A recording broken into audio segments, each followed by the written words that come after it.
Assalamualaikum warahmatullahi wabarakatuh. Perkenalkan, kami dari kelompok 6 dengan anggota saya sendiri, Ramadan, Mila Rafista, Rofi Ambar Adi, Julia Kusma Dewi, dan Dewi Asti Yuliana akan mempresentasikan hasil kerja kelompok kami dengan tema perencanaan strategis. Untuk materi yang pertama yaitu pengertian strategi. Strategi adalah penetapan tujuan jangka panjang yang dasar dari suatu organisasi dan pemilihan alternatif tindakan serta alokasi sumber daya yang diperlukan untuk mencapai tujuan tersebut. Yang kedua ada proses perencanaan strategi. Proses manajemen strategi ditandai dengan usaha mencapai tujuan melalui strategi dan kebijakan organisasi. Dalam proses perencanaan strategi mencakup hal-hal sebagai berikut.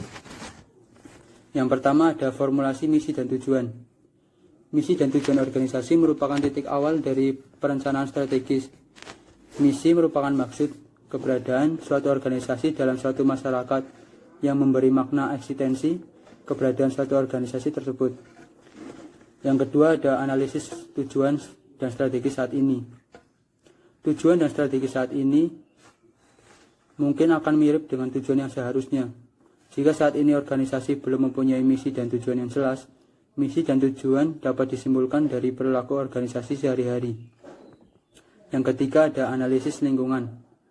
Analisis lingkungan ini bertujuan melihat perubahan-perubahan dalam lingkungan demografis, politik, sosial, dan ekonomi yang akan memengaruhi organisasi. Sebagai contoh, program KB yang sukses tahun 70-an.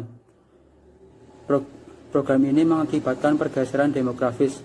Untuk memperoleh informasi perubahan-perubahan dalam lingkungan, sistem informasi perlu dikembangkan. Sistem tersebut akan menyaring informasi yang relevan yang menjadi input bagi manajemen puncak untuk pengambilan keputusan strategis. Yang keempat ada analisis sumber daya. Hal ini dilakukan bersamaan dengan analisis lingkungan melalui analisis kekuatan dan kelemahan organisasi yang dianalisis. Yang kelima ada identifikasi kesempatan strategis. Dua analisis sebelumnya biasa disebut analisis SWOT. Sedangkan kesempatan strategis muncul apabila organisasi menetapkan tujuan baru yang lebih sulit. Yang keenam ada pengambilan keputusan strategis. Setelah kesempatan strategis diidentifikasi, organisasi dapat mengembangkan alternatif strategi untuk memanfaatkan kesempatan tersebut. Kemudian manajer mengevaluasi alternatif tersebut. Dan dari evaluasi tersebut, manajer memilih alternatif yang terbaik. Yang ketujuh ada pelaksanaan strategis. Perencanaan strategi harus dijalankan untuk mencapai tujuan yang diinginkan. Implementasi rencana strategis harus mempertimbangkan beberapa faktor. Dan yang terakhir ada evaluasi dan pengendalian strategis. Manajer harus selalu mengevaluasi kemajuan pelaksanaan rencana strategis. Pengendalian strategis merupakan pengendalian terhadap pelaksanaan rencana yang strategis. Nama saya Mila Rafista. Di sini saya akan membacakan tentang tingkatan strategis.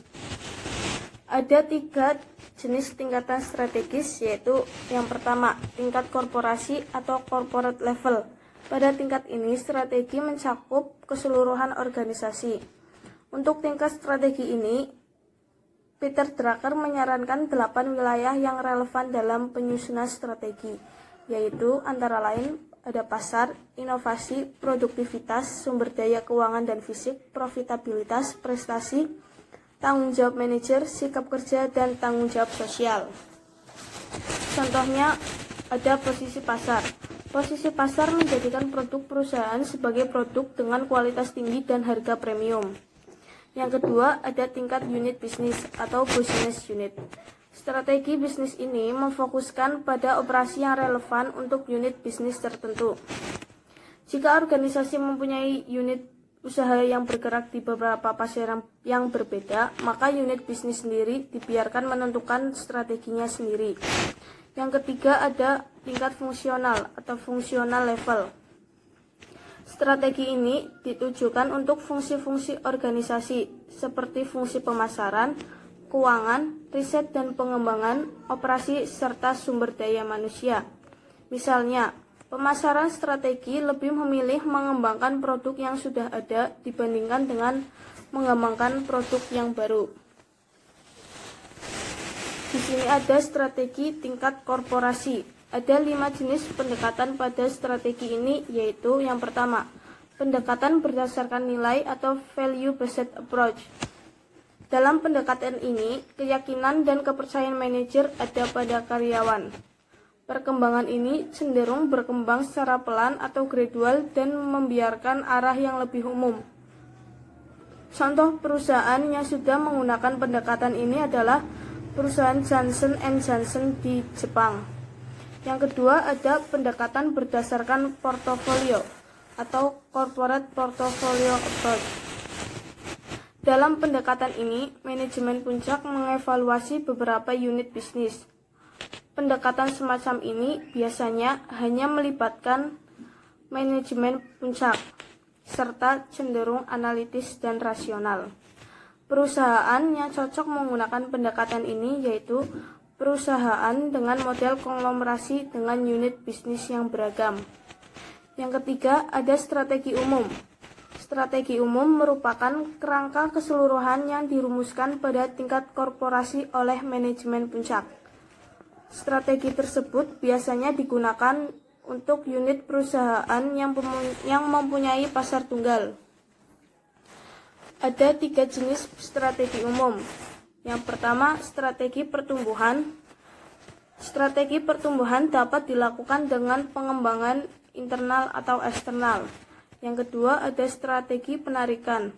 Strategi penarikan dilakukan melalui penyusutan operasi dengan memotong atau menghilangkan kegiatan yang tidak menguntungkan. Yang ketiga, ada strategi stabilitas. Strategi stabilitas dilakukan untuk mempertahankan situasi saat ini. Strategi stabilitas mempunyai resiko karena pesaing akan mencoba menyerang organisasi tersebut. Selanjutnya ada strategi portofolio bisnis.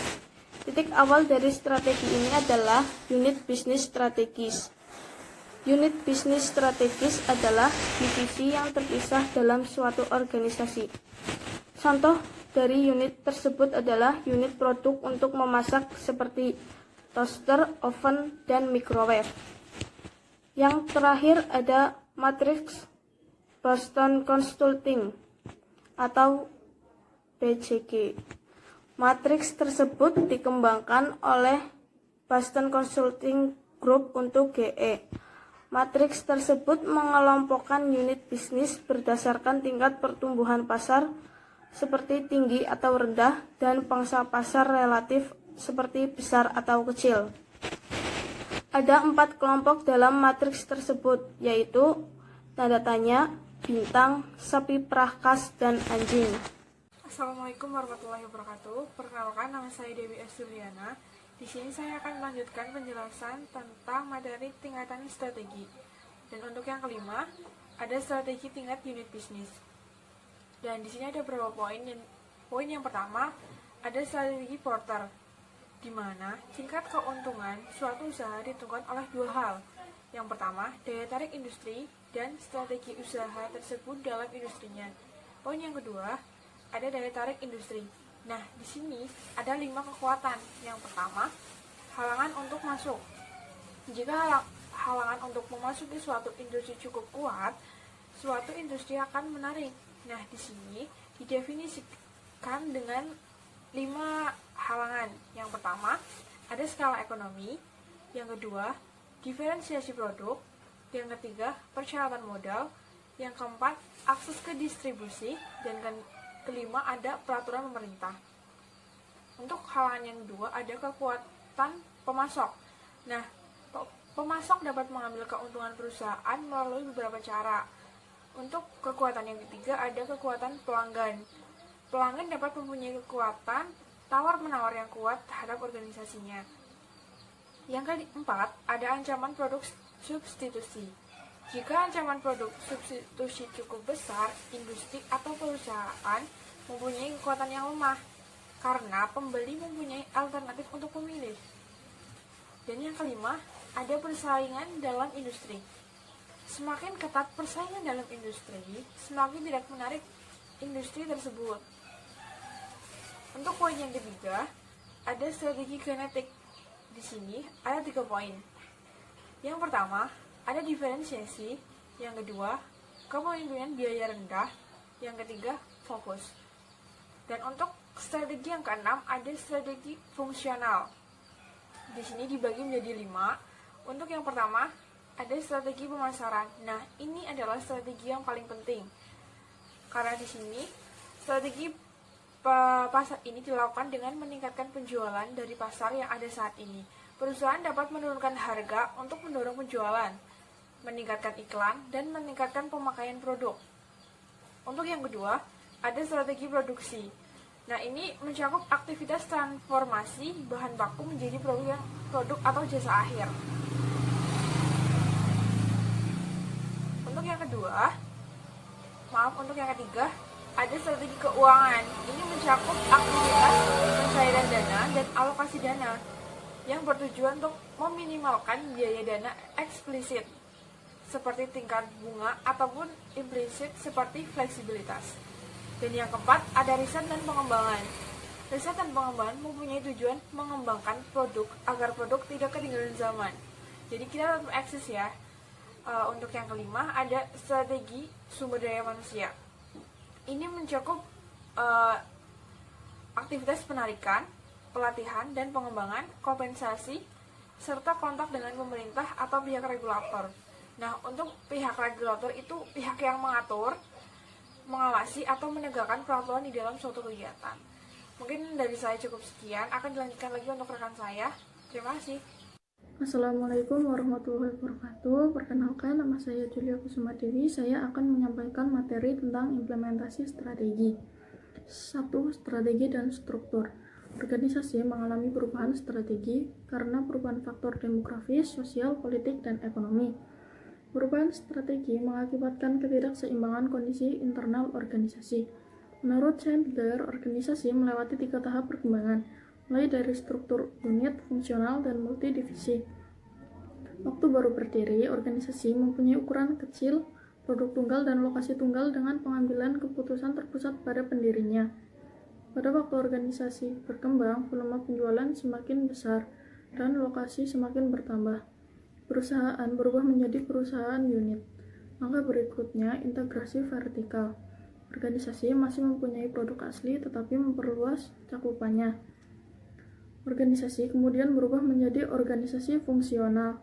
Tahap ketiga, organisasi berkembang ke industri yang berbeda dengan mendiversifikasikan produknya. Masalah timbul karena organisasi harus memilih produk dan industri yang akan dimasuki. Untuk mengatasi masalah tersebut, organisasi berubah menjadi organisasi multidivisi. Manajer divisi menjadi pengambil keputusan yang bersifat jangka pendek dan kantor pusat bertanggung jawab terhadap keputusan jangka panjang. 2. Model 7S. Model 7S dikembangkan oleh Thomas J. Peters dan Robert H. Waterman dari perusahaan konsultan emisi Kinsey. Ketujuh faktor tersebut yaitu 1. Strategi. Pelaksanaan strategi lebih sulit dibandingkan dengan perencanaannya. 2. Struktur. Perusahaan yang sukses selalu mengubah struktur mengikuti perkembangan lingkungan atau tuntutan. 3. Sistem. Meliputi prosedur formal dan informal yang memungkinkan organisasi berfungsi. 4. Superordinate goals atau tujuan atau misi. Mencakup konsep nilai aspirasi yang menyatukan arah aktivitas organisasi. 5. Skills atau kemampuan atau keterampilan mencakup kemampuan yang dikenal dan dimiliki suatu organisasi. 6. Staff. Perlakuan terhadap staff atau karyawan yang baik akan menentukan keberhasilan organisasi. 7. Style atau pola perilaku atau pengambilan keputusan. Organisasi yang sukses mempunyai manajer yang aktif dan menunjukkan komitmen mereka dalam kegiatan operasional. Organisasi yang baik memiliki 8 atribut yaitu 1. Bisa untuk tindakan, 2. Dekat dengan pelanggan, 3. Otonomi dan kewirausahaan, 4. Produktivitas melalui orang, 5. Terjun langsung atau praktikal, 6. Tetap dalam kemampuan yang dimiliki, 7. Struktur yang sederhana, 8. Kombinasi desentralisasi sentralisasi. Assalamualaikum warahmatullahi wabarakatuh. Perkenalkan, nama saya Rofi Maredi. Saya dari kelompok 6 akan melanjutkan materi tentang peranan manajer puncak. Manajer puncak mempunyai peranan penting dalam perencanaan strategis. Pertama, manajemen puncak merumuskan strategi tersebut. Kedua, manajemen puncak mengimplementasikan rencana tersebut. Ada beberapa keuntungan dan kelemahan promosi internal. Keuntungan promosi dari dalam. Pertama, sudah memahami situasi dan orang dalam organisasi. Yang kedua, sudah mempunyai jaringan pemasok, manajer lain, dan bawahan. Yang ketiga, menjadi simbol komitmen organisasi terhadap karir karyawan dalam organisasi. Kelemahan promosi dari dalam. Pertama, tidak mudah beradaptasi dengan perubahan strategi. Kedua, komitmen lama akan menghalangi keputusan yang keras. Yang ketiga, tidak mudah menjadi simbol perubahan. Adapun keuntungan membawa manajer dari luar.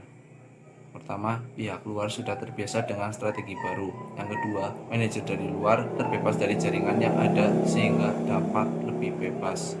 Yang ketiga, dapat menjadi simbol bahwa perubahan diperlukan. Kelemahan membawa manajer dari luar. Yang pertama, mempunyai biaya yang tinggi, baik karena kompensasi gaji yang tinggi. Yang kedua, calon yang sempurna barangkali tidak akan diperoleh sehingga kompromi dilakukan. Yang ketiga, ketidakpastian memperoleh orang yang tepat semakin tinggi. Penggunaan manajer dari luar atau dari dalam mempunyai kekuatan atau kelemahan tergantung situasi yang dihadapi. Berikut 4 situasi yang berkaitan dengan penggunaan manajer dari luar atau dalam. Yang pertama, kombinasi selektif. Yang kedua, perputaran. Yang ketiga, stabilitas. Yang keempat, reorientasi. Selanjutnya, materi E, memahami hambatan pelaksanaan strategi. Berikut ada beberapa faktor yang dapat menghambat perencanaan secara formal. Yang pertama, konflik antara proses perencanaan formal dengan gaya manajemen. Yang kedua, ketidaktepatan perencanaan formal untuk organisasi kecil. Yang ketiga, biaya perencanaan yang cukup besar. Yang keempat, penekanan yang berlebihan pada aspek kuantitas. Yang kelima, kerentanan perencanaan formal terhadap peristiwa yang tidak diharapkan. Faktor-faktor tersebut dapat dikendalikan dengan mengurangi tingkat formalitas perencanaan. Di samping ada beberapa faktor yang dapat menghambat pelaksanaan perencanaan strategis, yaitu pertama, perencanaan formal tidak diterima oleh manajer.